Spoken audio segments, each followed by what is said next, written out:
3 dimensional geometry.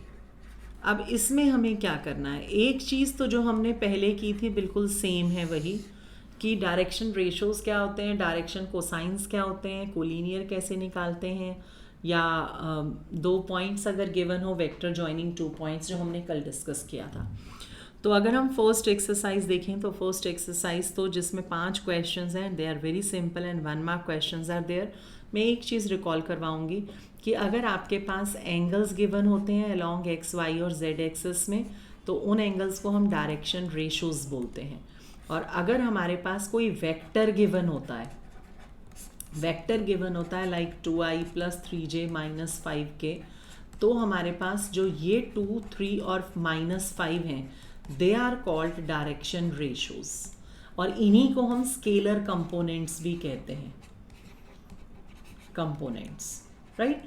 दूसरा, अगर हम एंगल गिवन है और इसके साथ कॉस ले लें, तो ये cos alpha, cos beta, cos gamma are called direction cosines.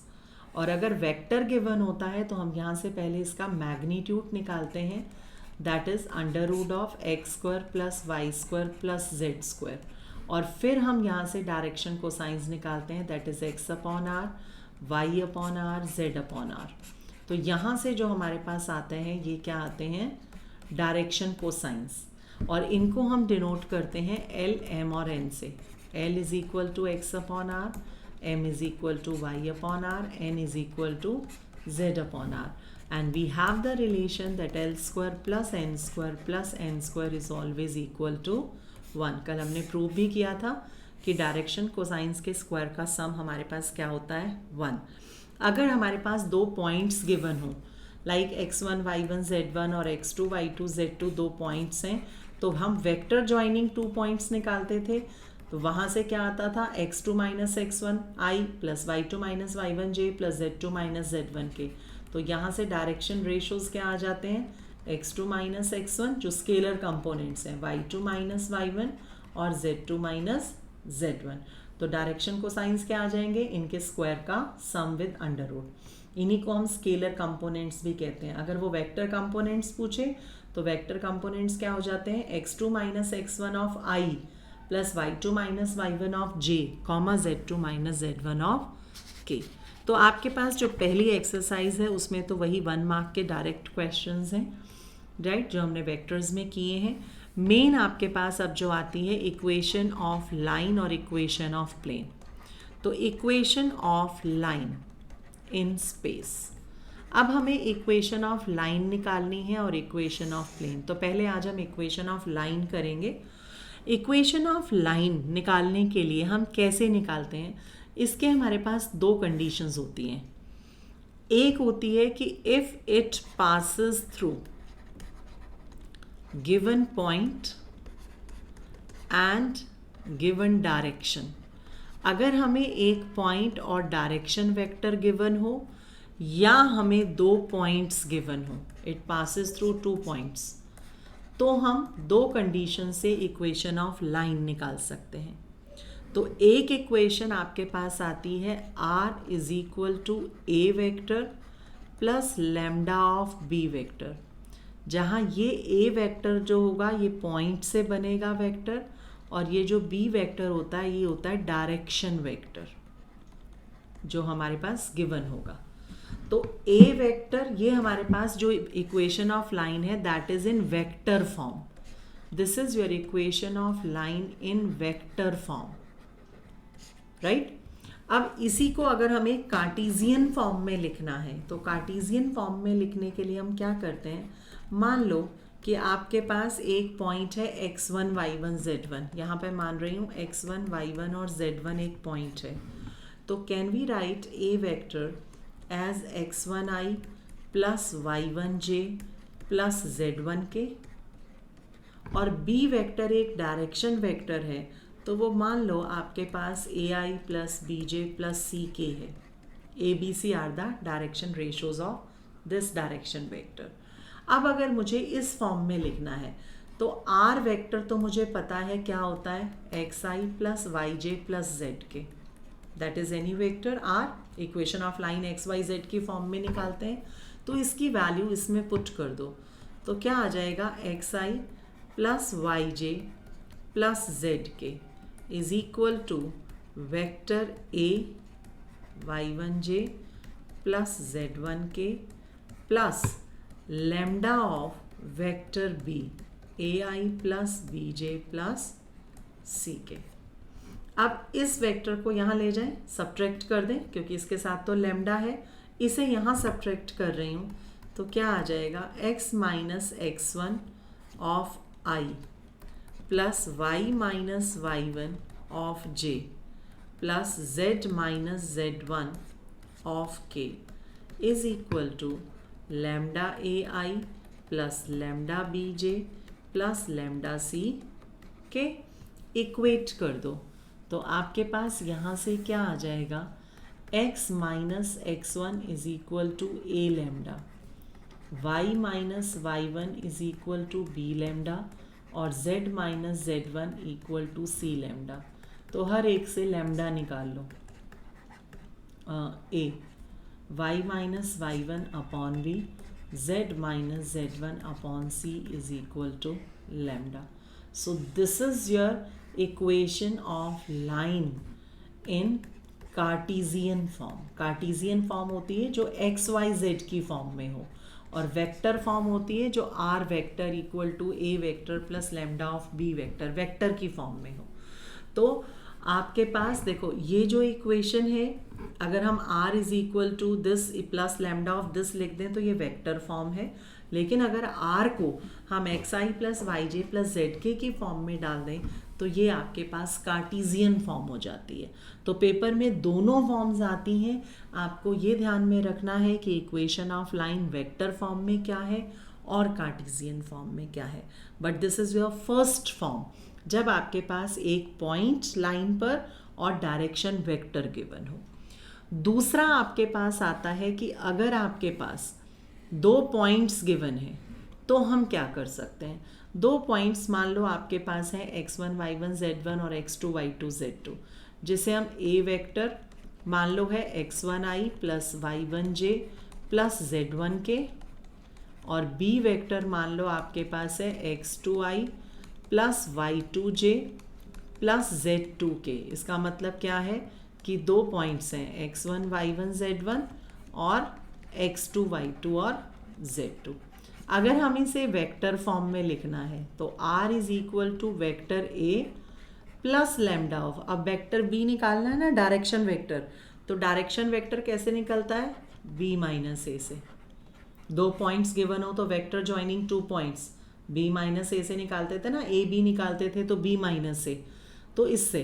तो this is your equation of line in vector form, right. और अगर इसी को, ये है वेक्टर फॉर्म, और अगर इसी को हमें कार्टीजियन फॉर्म में लिखना हो, इन कार्टीजियन फॉर्म, तो लिखने के लिए हम क्या करेंगे, बिल्कुल सेम जैसे यहाँ किया था ना, x minus x one y minus Y one z minus Z one upon a b c क्या थे डायरेक्शन रेशोज। अगर दो पॉइंट्स गिवन हो तो डायरेक्शन रेशोज कैसे निकालते हैं, x2 minus x one y two minus Y one z two minus Z one. तो x2 minus x one y two minus Y one और z2 minus z1 is equal to lambda. This is your equation of line in Cartesian form. तो paper में ये नहीं आएगा कि हमें कौन सी फॉर्म लिखनी है, ये आपके ऊपर डिपेंड करता है कि आपके पास क्या कंडीशन गिवन है। अगर एक पॉइंट और डायरेक्शन वेक्टर गिवन है तो r equal to A plus lambda B है। अगर दो पॉइंट्स गिवन है तो r equal to A plus lambda of B minus A है। हाँ, कई बार ये लिखा आ जाता है find the equation of line in vector form या इन कार्टीजियन फॉर्म, तो हमें उसी फॉर्म में लिखना है। लेकिन अगर कोई भी कंडीशन गिवन नहीं है तो आपकी मर्जी है, आप किसी भी फॉर्म में उसे लिख सकते हो, राइट। इसके बाद आपके पास आता है कि अगर हमें एंगल निकालना है, if you want to find the angle between two lines, अगर दो लाइंस के बीच में हमें एंगल निकालना है तो एक मान लो r equal to a one plus lambda b one और दूसरी लाइन मान लो r is equal to a two plus mu b two. मान लो आपके पास ये दो इक्वेशन ऑफ लाइंस हैं, अगर हमें एंगल निकालना है तो अगर आपको याद हो तो हमने कॉस थीटा का फॉर्मूला किया था A dot B upon magnitude of A into magnitude of B. A और बी क्या थे? वेक्टर्स थे। तो यहाँ कॉस थीटा का फॉर्मूला क्या हो जाएगा? अब इसमें वेक्टर कौन सा है? ये डायरेक्शन वेक्टर है, ये तो पॉइंट है। इसमें डायरेक्शन वेक्टर कौन सा है? ये। तो क्या आ जाएगा? b1 dot b2 upon magnitude of b1 into magnitude of b2. That is the formula to find the angle between two lines. That is with magnitude of b1 dot b2. क्योंकि देखो यहाँ से क्या याद रखना, फॉर्मूला वही चल रहा है जो वेक्टर में हमने डॉट प्रोडक्ट में किया था। उसमें a और b दो वेक्टर थे। लाइन में से देखो तो एक डायरेक्शन वेक्टर b1 है, दूसरा डायरेक्शन वेक्टर b2 है। तो b1 dot b2 upon magnitude of b1 into magnitude of b2। इसको कार्टेशियन फॉर्म में करने की ज़रूरत नहीं है, एक ही में कर लो, क्योंकि कार्टेशियन को वेक्टर या वेक्टर को कार्टेशियन में हम कन्वर्ट कर सकते हैं। अब इसकी कंडीशंस आती हैं कि अगर दो लाइंस आपके पास परपेंडिकुलर हैं तो हमने क्या कहा था, उनकी डॉट प्रोडक्ट ज़ीरो होती है। तो b1 डॉट b2 ज़ीरो, तो इसके DRs हो जाते हैं a1 a2 plus b1 b2 plus c1 c2 is zero. और अगर आपके पास दो वेक्टर्स पैरेलल हैं तो हम क्या कहते थे, इनके DRs की रेशो सेम होगी, a1 by a2 b1 by b2 c1 by c2 are equal. तो इस तरह से हमारे पास वही सेम कंडीशंस चलेंगी पैरेलल और परपेंडिकुलर की, राइट। इसके बाद हमारे पास जो इसमें आता है शॉर्टेस्ट डिस्टेंस। शॉर्टेस्ट डिस्टेंस होता है स्क्यू लाइंस, मोस्ट इंपॉर्टेंट है ये, shortest distance between two lines. अब शॉर्टेस्ट डिस्टेंस कैसे होता है? जैसे हम कहते हैं कि दो लाइंस हैं, ना तो वो पैरेलल हैं और ना वो कभी इंटरसेक्ट करती हैं, राइट। तो they are called skew lines also, कि ना तो वो पैरेलल हैं और ना ही कभी वो इंटरसेक्ट करेंगी। तो उस केस में शॉर्टेस्ट डिस्टेंस अगर हमें निकालना है दो लाइंस के बीच में, तो दो लाइंस हमें दी हुई हैं a1 प्लस लेमडा b1 और r is equal to a2 plus mu b2। मान लो कोई भी दो लाइंस दी हुई हैं, तो शॉर्टेस्ट डिस्टेंस निकालने का फॉर्मूला होता है हमारे पास, that is b1 cross b2 direction vectors dot a2 minus a1 upon magnitude of b1 cross b2। That is the formula. Mod क्यों? क्योंकि distance can't be negative, but dot product है तो पहले a2 माइनस a1 भी कर सकते हो। तो a2 minus a1 dot b1 cross b2 upon magnitude of b1 cross b2।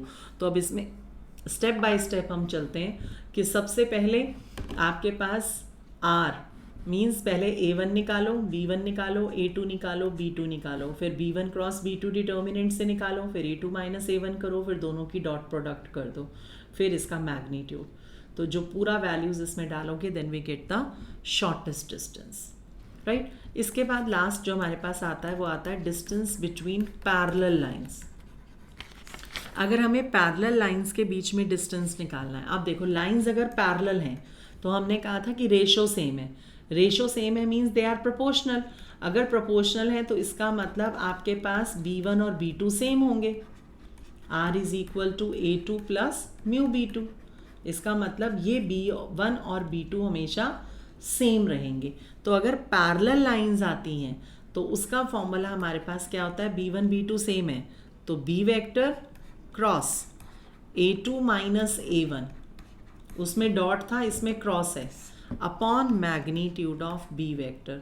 और इसका मैग्नीट्यूड लेंगे क्यों? क्योंकि क्रॉस प्रोडक्ट है तो वेक्टर क्वांटिटी आएगी, लेकिन हमें डिस्टेंस निकालना है तो इसलिए इसका मैग्नीट्यूड लेना पड़ेगा। तो b cross a2 minus a1 का magnitude divided by magnitude of b is the distance between parallel lines. तो कई बार लिखा नहीं आता, सिर्फ इतना लिखा आता है डिस्टेंस बिटवीन टू लाइंस।